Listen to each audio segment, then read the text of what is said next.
শীতের শেষ আর গরমের শুরু, এই টাইমে হয় নানা রকমের রোগের প্রাদুর্ভাব।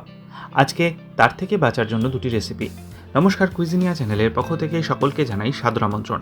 আমাদের সবার চ্যানেল কুইজিনিয়াকে সাবস্ক্রাইব করে পাশে থাকা বেল বাটন আর অল আইকন প্রেস করে রাখলেই সব নতুন ভিডিও নোটিফিকেশন আপলোড হওয়া মাত্র আপনাদের কাছে পৌঁছে যাবে। নিম পাতা এই মুহূর্তে খাওয়াটা অত্যন্ত জরুরি, কারণ অ্যান্টিপক্স হিসেবে এটি কিন্তু জানা যায়। দু রকমের নিম পাতার রেসিপি আজকে আমি নিয়ে এসেছি আপনাদের জন্য।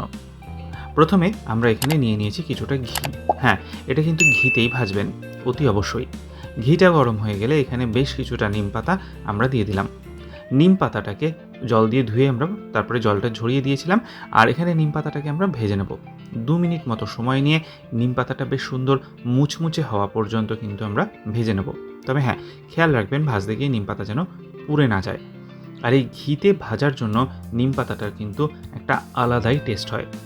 নিম পাতাগুলো মুচমুচে করে ভাজা হয়ে গেছে, এবার আমরা এগুলোকে তুলে নিলাম। এগিয়ে যাব তার আগে মনে করিয়ে দিই আমার নতুন চ্যানেল লাইফ ইজ প্রেশাস, যেখানে জীবনের নানা দিক নিয়ে আমি আপনাদের সাথে আলোচনা করি। চ্যানেলটাকে সাবস্ক্রাইব করতে আজকের ভিডিও ডেসক্রিপশন বক্সের লিঙ্কটা প্লিজ চেক করে নেবেন, আর যদি ভিডিওগুলো ভালো লাগে লাইক শেয়ার কমেন্ট করতে ভুলবেন না যেন। যে ঘিটা ছিল তাতে আমি দিয়ে দিচ্ছি আর একটু সর্ষের তেল। তারপর এখানে আমরা একটা বড় বেগুনের অর্ধেকটাকে ছোট ছোট ডুমো করে কেটে অ্যাড করে দিলাম। বেগুনটাকে দিয়ে এবার আমরা মিনিট খানেক প্রথমে একটু ভেজে নেব। বেগুনটা দেওয়ার সাথে সাথে দেখুন তেলটা কিন্তু টেনে গেছে, তবে হ্যাঁ, এই তেলটা কিন্তু বেরিয়েও আসবে। স্বাদ অনুযায়ী নুন দিয়ে দিলাম, আর একদম 1 চিমটে হলুদ গুঁড়ো দিয়ে ভালো করে নাড়াচাড়া করে এবার এটাকে ভাজতে থাকবো। ভাজতে ভাজতেই দেখুন বেগুন থেকে কিন্তু অনেকটা তেল ছেড়ে এসছে। এবার আমরা ওখানে ভাজা নিম পাতার থেকে বেশ কিছুটা পরিমাণ এখানে অ্যাড করে দিলাম, সামান্য একটু রেখে দিয়ে। এবার এটাকে জাস্ট ভেজে নেওয়ার পালা। 4 থেকে 5 মিনিট সময় নিয়ে ভেজে নিয়েছি। এইখানে যে নিম পাতাটা আমি বাঁচিয়ে রেখেছিলাম, তার জন্য নিলাম একটা মাঝারি সাইজের আলু সেদ্ধ। আলু সেদ্ধর মধ্যে দিয়ে দিচ্ছি একটু স্বাদ অনুযায়ী নুন আর সামান্য একটু ঘি। এবারে আলু সেদ্ধ, নুন, ঘি দিয়ে নিম পাতাটাকে আমরা ভালো মতো মেখে নেব। এটা হয়ে গেল আমাদের সেকেন্ড রেসিপি।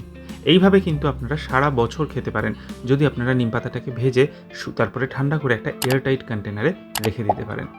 এটাও কিন্তু রেডি। তাহলে দেখলেন, প্রথম পাতে খাওয়ার জন্য নিম পাতা দিয়ে দুর্দান্ত দুটো রেসিপি। বাড়িতে অতি অবশ্যই ট্রাই করে কমেন্টে জানান কেমন লাগলো, আর ভালো লাগলে লাইক এবং শেয়ার করতে ভুলবেন না যেন। যারা এখনও চ্যানেল কুইজিনেকে সাবস্ক্রাইব করেননি, অনুরোধ করবো চ্যানেলটাকে সাবস্ক্রাইব করে এই পরিবারের সদস্য হয়ে যাওয়ার জন্য। লাইফ ইজ প্রেশাস, গল্পে শেখালে কাল চ্যানেল দুটিকে সাবস্ক্রাইব করতে আজকের ভিডিও ডেসক্রিপশন বক্সের লিঙ্কটা প্লিজ চেক করে নেবেন। সবাই ভালো থাকবেন, সুস্থ থাকবেন। দেখা হবে পরের রেসিপি নিয়ে। আজ এ পর্যন্তই, নমস্কার।